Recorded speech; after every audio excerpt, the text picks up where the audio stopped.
Finally আমরা চলে আসলাম আমাদের দিদির কাছে। ছাড়িস কোথায় সব ভিডিওগুলো? ইউটিউবে কিন্তু কেউ দেখে না। আমি ইউটিউবে ভিডিও ছাড়ি কিন্তু কেউ দেখে না। দিদি কইছে যে তুই এত ভিডিও করিস ছাড়িস কোথায়, কিন্তু দেখে না কেউ। কি বলে দাও, একটু দেখতে বলে দাও, তোমার তো অনেকজন না দেখে। কাকে বলতে?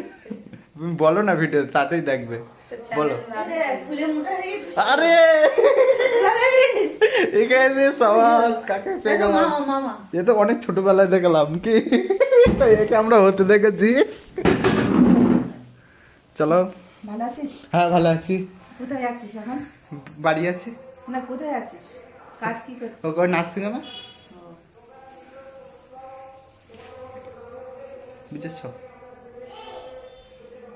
কি মোটা হয়ে গেছে ও। শালা। এই ছিল চিনতে পারছি না আমি আর কদিন পরে কাকু হয়ে যাবে, ফেটে যাবে। আমি নাকি মোটা গেছে ভুলভাল কথা বলছে। ভালো না।